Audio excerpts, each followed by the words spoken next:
Bienvenue au Café littéraire dans l'émission Autour du livre. En face, à côté de moi, Saïd Ahmed Saïd Abdillah. Il est diplômé de médecine, homme politique, fondateur de Comores Alternatives. Bonjour. Bonjour. Vous venez d'écrire un livre, un essai politique d'une république à l'autre. Comores d'une république à l'autre aux éditions Cela compte. D'abord, je vais vous poser une question parce que vous avez quand même une relation un peu particulière avec les Comores. Vous n'avez pas grandi, en tout cas, dans l'archipel. Vous êtes à Madagascar et l'histoire des Comores vous est contée par votre père. Et vous, à votre tour, peut-être par héritage ou par le devoir de remplir, de transmettre ce qui vous a été légué, vous avez décidé de raconter cette histoire.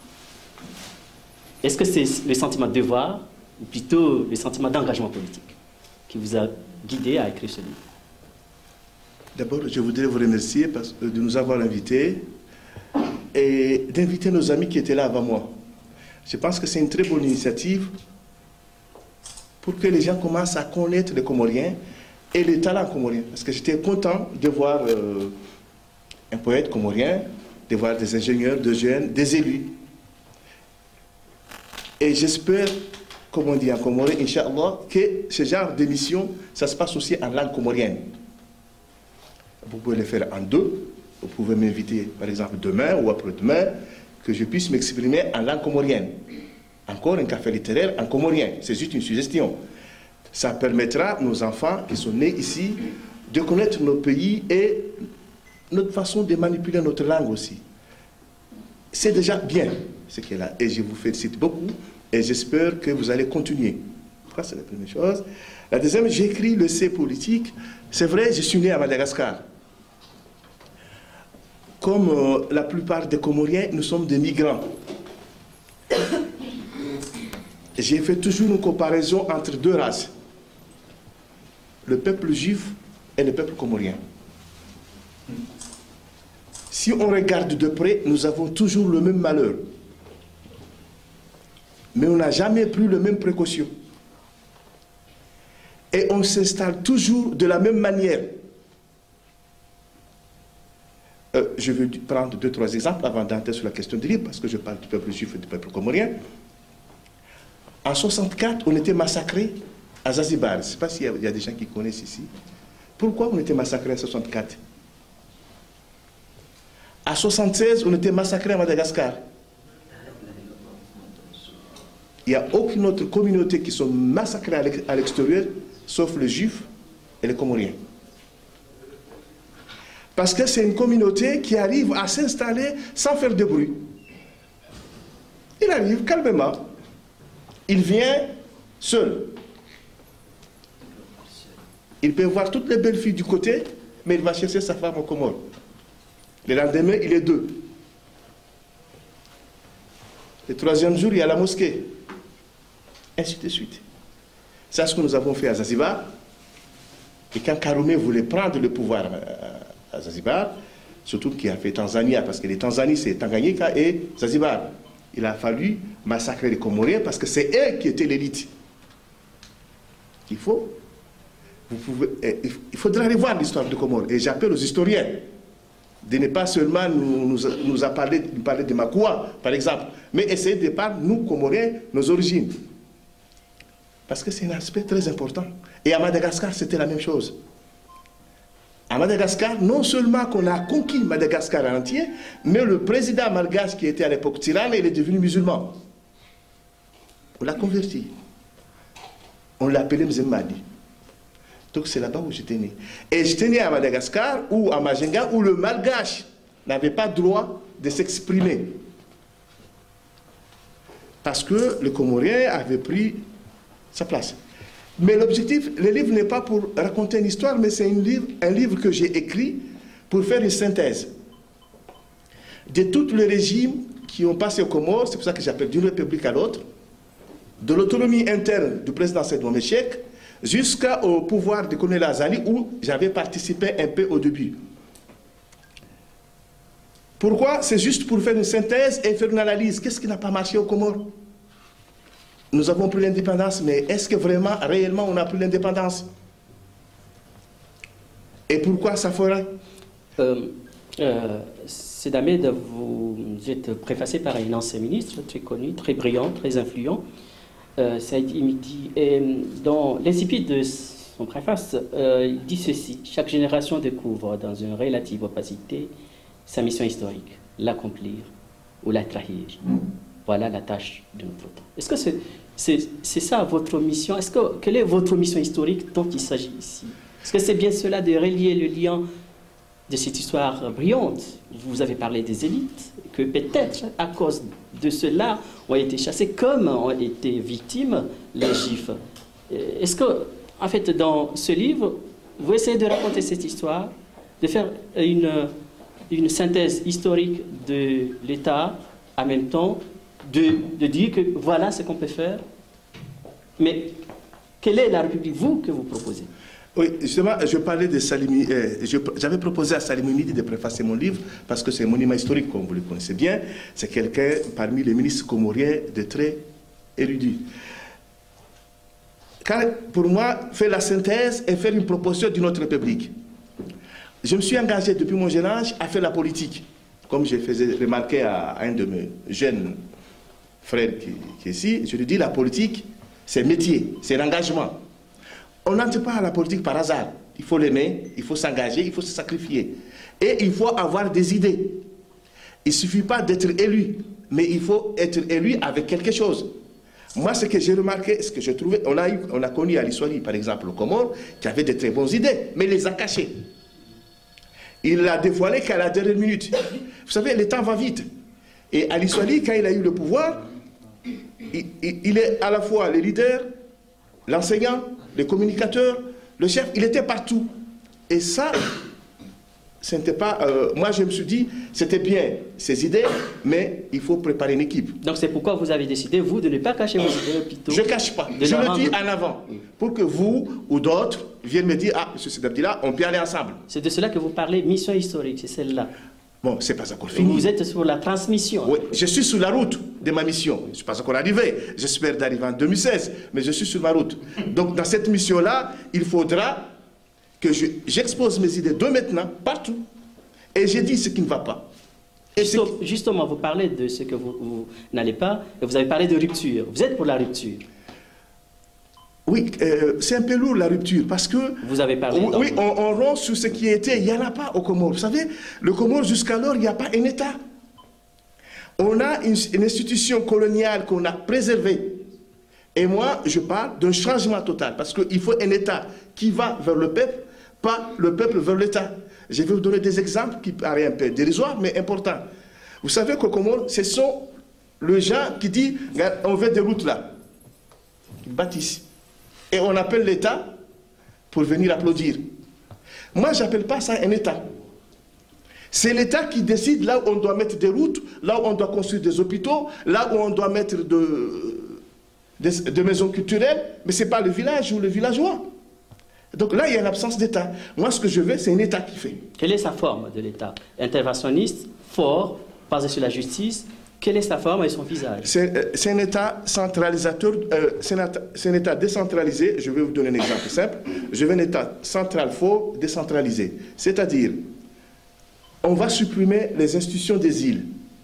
Parce que je vois mal, dans un pays où on a 1 million d'habitants, on a 4 institutions exécutives. C'est-à-dire le président de la République, le gouverneur, ça ne va pas. Il y a plus d'administrateurs que des administrés par rapport au pourcentage. Je ne vois pas pourquoi on a besoin des ministres de l'Éducation de l'Union et ministre de l'Éducation par île. Un seul ministre de l'Éducation peut gérer tout. Donc c'est un gâchis financier, on n'a pas d'argent. Donc pour réduire, il faut restructurer, il faut que chacun travaille. Deuxièmement, même si vous regardez l'État comorien, vous savez combien d'heures le Comorien travaille? Non. Il arrive à 10 h, il part à midi. Je suis ancien secrétaire général au Conseil d'État, je sais qu'est-ce que c'est. On ne peut pas. Vous savez, on n'a pas une différence entre un Comorien et un Mauricien. La différence d'un Comorien et un Mauricien, c'est qu'un Mauricien travaille, un Comorien ne travaille pas. Donc on va fixer 2 heures de travail au Comore, c'est-à-dire 45 heures par semaine. C'est pas beaucoup. On est à 35 heures en France. Oui, mais 10 heures de plus. On ne peut pas faire 50 heures, sinon on va le tuer. Donc, il faudra quand même que les gens y travaillent. Donc, nous, on va imposer 45 heures. Deuxièmement, il n'y aura pas de chômage. Parce que tout le monde doit travailler ou apprendre. C'est hallucinant aux Comores. Vous allez aux Comores, il n'y a pas de travail. C'est pas vrai? Les gens ne veulent pas travailler ou l'État ne crée pas le travail. Pourquoi l'État n'arrive pas à travailler? Parce que ce n'est pas une rupture, c'est une continuité de l'indépendance. Au Comores, on n'a pas les moyens. Et comment vous allez créer les... J'allais venir. Au Comores, on n'a pas de moyens parce que notre monnaie locale, c'est une monnaie coloniale. C'est-à-dire, nous, on dit, le Comores, on est indépendant. Mais il faut savoir que le Comores n'est pas indépendant. Parce que l'argent qu'on utilise au Comores jusqu'au jour d'aujourd'hui, c'est l'argent français. Oui, mais les États africains... Oui, non, ce n'est pas parce qu'il y a un esclave à gauche que je dois être esclave, moi aussi. Non, moi, je veux bien qu'il y a 15 pays d'Afrique membres de la zone franc. Sur ces 15, il n'y a aucun qui s'en sortit. Ça, c'est le problème. Moi, mon problème, c'est le problème comorien. Moi, je regarde qu'est-ce qui ne marche pas aux Comores. C'est ça que j'écris le livre. Ouais. Ce qui ne marche pas aux Comores. Je prends un exemple. Hein. Je ne peux pas comprendre qu'on a pris l'indépendance en 1975. Aujourd'hui, où nous sommes, le 27 avril 2014, il n'y a qu'une seule banque aux Comores, c'est la BIC. C'est-à-dire les Comores n'ont pas de banque. Exim Bank, oui, mais c'est des banques qui arrivent. Il y a 4, mais il n'y a aucun banque comorien. L'État comorien, le Comorien n'ont pas de banque. Vous savez mieux, vous êtes sociologue, c'est ça. Vous savez très bien que pour se développer, il faut une banque. Il faudra que si vous, demain, vous partez aux Comores, vous déposez vos 10 000 € à la banque peut en prêter une autre. On met le travail, il n'y en a pas. Comment vous voulez que le Comore se développe? Un deuxième exemple que je vais vous citer, en dehors du système. Pourquoi on ne développe pas l'agriculture? Pourquoi on n'a pas de routes? L'État est le premier investisseur dans tout État normal. L'État comorien ne fait rien. C'est toutes les communautés. Encore, il est chanceux. Moi, je dis toujours aux gens que je ne connais pas un peuple patriote que les Comoriens. Mais les Comoriens aiment bien leur pays. Je vous donne une anecdote. J'étais déjà au Conseil d'État, on est allé inaugurer l'hôpital à Bandamadi Ladomba. Et j'ai dit au colonel Azali, on va inaugurer. C'est le village qui a construit l'hôpital, ils ont meublé, ils ont tout fait, l'hôpital. Tout fait. Qu'est-ce qui fait l'État? On nous invite à manger.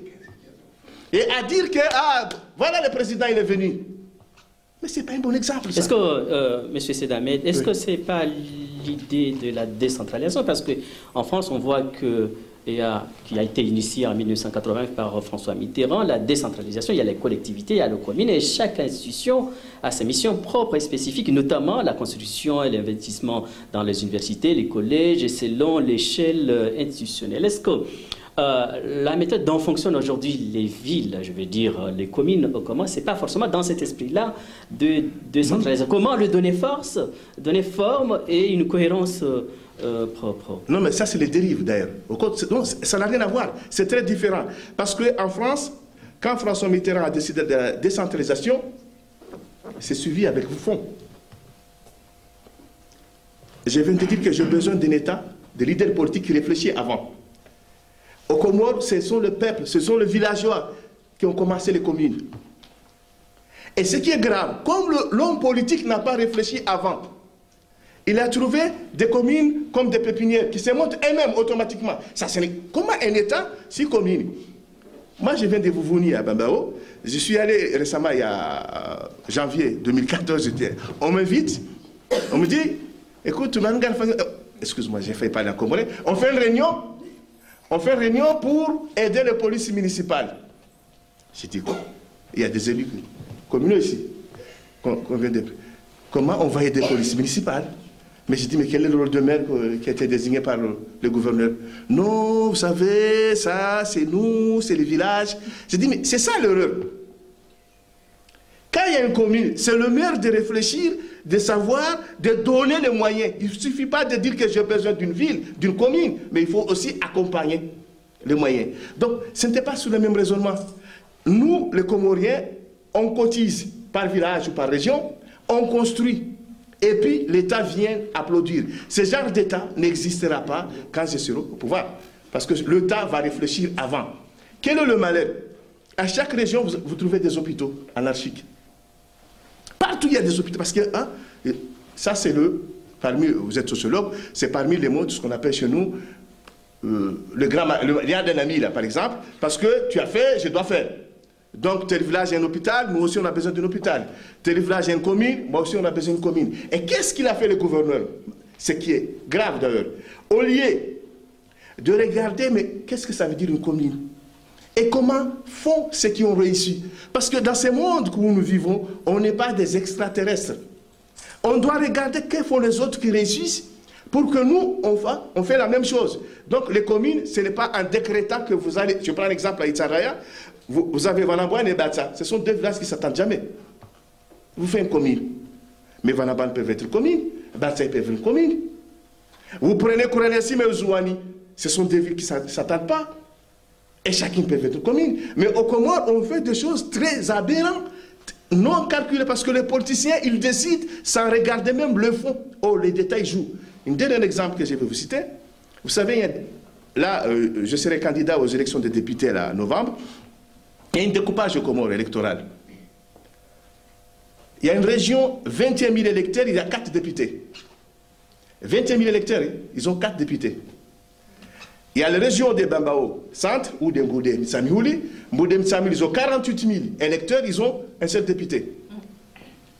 Bambao Centre, ils sont 51 000 électeurs, un seul député. Mais pourquoi d'autres, ils ont 4? Ici, 1. Donc vous pensez à redécouper en quelque sorte? Non, mais il faut être juste. Le peuple, la représentation du public doit être égale partout. Il ne peut pas avoir deux gens qui ont 50 000 personnes pour un seul député et là-bas 4 000 pour un seul. Parce que si vous divisez 21 divisé par 4, à moins c'est 4 000. Ouais. Donc c'est une injustice. Ce genre d'injustice, ça ne peut pas y avoir. Et Comores Alternative, dont vous présentez, pense essayer de rétablir un peu, de corriger un peu cette injustice. De mettre un peu de justice. Mettre un État juste. Comment vous allez donner le moyen, M. Sedamed, à cette injustice dont vous prônez? Est-ce que c'est recruter des magistrats, former d'autres... Non, mais pour faire un découpage, on n'a pas besoin de justice, de moyens. Je prends un exemple. Pour faire un découpage, à l'époque d'Abdallah, qu'est-ce qui s'est passé? Je prends par exemple de Bambao. À l'époque coloniale, il y avait 4 députés. Colonial, 4. Abdallah est arrivé, il a mis 5. Mais comme, paraît-il, maintenant on doit élire 24 et désigner 6, donc on a pris là où il y a beaucoup d'électeurs, on a diminué. Mais on a favorisé là où il n'y en a pas. Par exemple, l'île de Mouéli, 21 000 électeurs. Ils ont 4 députés, désignent 3. Donc l'île de Mouéli, avec 21 000 électeurs, ils ont 7 députés. Je ne suis rien contre le Mouéli. Mais ce n'est pas ma faute si on est nombreux à la Grande Comore qu'à Mouéli. Il fallait peut-être qu'il se multiplie rapidement. Mais ce n'est pas à moi de le dire de se multiplier. Mais là où on est nombreux, la démocratie oblige que les gens y respectent le nombre de voix. Sedamed, vous serez candidat à la fois aux élections législatives, en même temps présidentielles. Quelles sont les thématiques sur lesquelles vous allez mener votre campagne? D'abord, 2016 d'abord. Ah, 2014 d'abord. 2014. 2014, parce que les élections de députés, il y aura en 2014. Oui. Moi, je serai candidat dans la région de Badjini, parce que mon père est d'un Kourani Assima. Donc là-bas, ce n'est pas par hasard aussi qu'on est nombreux. Donc, il faut accepter la démocratie. Et sur cette élection-là, on va essayer, avec nos alliés, si on trouve une majorité, de modifier la Constitution. D'abord, supprimer les 3 vice-présidents. Vous imaginez au Comores, à chaque fois qu'il y a un problème, qu'est-ce qu'on fait? On augmente les postes. Ah, en juin, ils ont coupé. Pourquoi supprimer le vice-président? Pour donner beaucoup de force, beaucoup de prérogatives au président? Non, non, non. Choisir un premier ministre issu de la majorité parlementaire.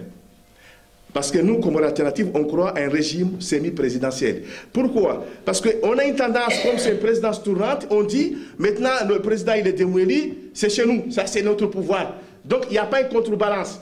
Or, s'il y avait un premier ministre qui était élu issu de l'Assemblée, il peut dire au président, non, non, non, mais moi, oui, c'est vrai, vous êtes démoli, mais moi, je suis de la Grande Comore, ou je suis d'Anjouan. Ça crée un équilibre pour... Parce que la tournante est bonne. Je dis, elle est bonne par rapport aux autres.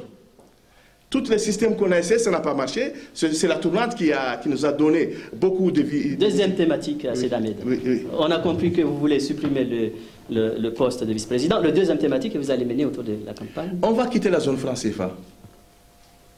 On va y quitter. Il n'y aura aucun pouvoir donné. Ça ne sera pas une aventure. Pas une aventure. C'est une suite de notre indépendance. Vous savez, je vais vous donner un exemple. Moi, j'ai dit aux Comoriens, quand vous mariez une femme, vous assumez toutes les charges. Vous ne pouvez pas épouser une femme et attendre son oncle de donner le bazar tous les matins. Vous prenez en charge. Il y a la Guinée qui a essayé quand même de garder une certaine forme d'indépendance, qui a gardé le franc guinéen, mais... Mais Guinée n'est pas mort, ils sont bien aujourd'hui. Oui. Je vous dis, la Guinée, il est là. Si vous prenez il n'y a pas seulement la Guinée. Vous savez que quand les gens regardent ce qu'ils quand vous voulez vous marier, moi je conduis tous les jours, je vois toujours des accidents sur la route. Mais je n'ai jamais freiné, je continue. Parce que je sais que ça peut m'arriver, mais il faut que je sois toujours prudent. Ce n'est pas parce que la Guinée, ça n'a pas marché, que le Comore, ça ne va pas marcher. On n'a pas sur la même thématique. Pourquoi aujourd'hui, au Comore, on n'arrive pas à payer les salaires des fonctionnaires? Est-ce qu'après 38 ans d'indépendance, qui ne marche pas, il n'y a pas d'électricité, il n'y a pas d'eau, il n'y a pas d'éducation, il n'y a pas de santé, on est dans les zones francs. Si c'est vraiment bon, on le saura. Est-ce que vous voulez supprimer les zones francs? On les quitte. C'est-à-dire, on aura notre monnaie. On aura notre monnaie comorienne, on pourra payer nos fonctionnaires et surtout, valoriser l'effort que notre diaspora fait. Je vous ai parlé de deux communautés. Le peuple juif et le peuple comorien. Vous savez, le pays le plus fort au niveau de monérien, c'est l'Israël. Mais il est fort pourquoi? C'est par sa diaspora. Mais la différence c'est quoi? Si un Comorien envoie 100 € aux Comores, ces 100 € là, la France imprime l'équivalent de 100 €, il donne à sa mère ou son père aux Comores et il récupère les 100 €. Mais si nous, on a une monnaie comorienne, Jamal vous envoie 100 € chez vous, l'État comorien va donner 100 € à votre mère, il gardera dans notre banque centrale, on n'a pas de banque centrale jusqu'alors, mais il mettra dans notre banque centrale votre 100 € et on a gagné. Vous savez pourquoi on a besoin de touristes? C'est parce que pour qu'ils amènent des devises. Mais les Comores, on a les devises de diaspora comorienne qui viennent tous les ans. Par hasard, on n'a pas de compagnie aérienne comorienne. Vous trouvez ça normal? Seyd Ahmed, oui. Pour terminer, parce que le temps nous comptait, vous avez une position très radicale sur la question des Mayotte. Vous proposez de couper la liaison aérienne, maritime, téléphonique avec Mayotte. D'autres mesures très radicales que vous proposez, Seyd Ahmed, fondateur de Comores Alternative, c'est d'impliquer, d'interdire plutôt tout mouvement de circulation aux leaders qui essayaient d'aller à Mayotte. C'est possible? Vous savez, je suis scientifique, je suis médecin de formation. Il y a une loi qu'on appelle la loi d'osmose. Si vous mettez du parfum, celui qui est à côté de vous, il respire votre parfum. Celui qui est plus... Quand tu négocies avec celui qui est plus fort, il arrive toujours à corrompre ce qui est autour de toi. Quand on aura les pouvoirs aux Comores, l'ambassade de France qui sera aux Comores, s'il y sera, il ne mettra pas de visa d'entrée à Mayotte. Soit il part. J'ai entendu un ami qui a dit là, ils ont choisi d'être français. On est libre d'être français. Mais Mayotte appartient aux Comores. On peut y quitter, mais il reste Comores. Il y a beaucoup de Comoriens qui sont français. Il est individuellement libre. Mais le territoire comorien restera comorien, quel que soit le temps. Il a dit, ah, c'est déjà un département. L'Algérie était un département français. Il est devenu indépendant et nous pensons que Mayotte aussi sera. Donc, nous n'aurons pas de collaboration avec Mayotte ou l'État français, ce sera dicté sur notre relation sur la question de Mayotte. Très bien, merci Seyd Ahmed. Le mot est lancé. Rupture totale avec la question de Mayotte pour imposer la souveraineté nationale. Voilà le mot d'ordre qu'est lancé Seyd Ahmed, fondateur de Comores Alternative, auteur de Comores, d'une république à l'autre. Pour ceux qui veulent poursuivre cet échange, bien, je leur recommande d'aller commander ce livre aux éditions Selacante ou bien dans les sites librairies qui s'occupent de livres, Amazon, Fnac, etc. Merci.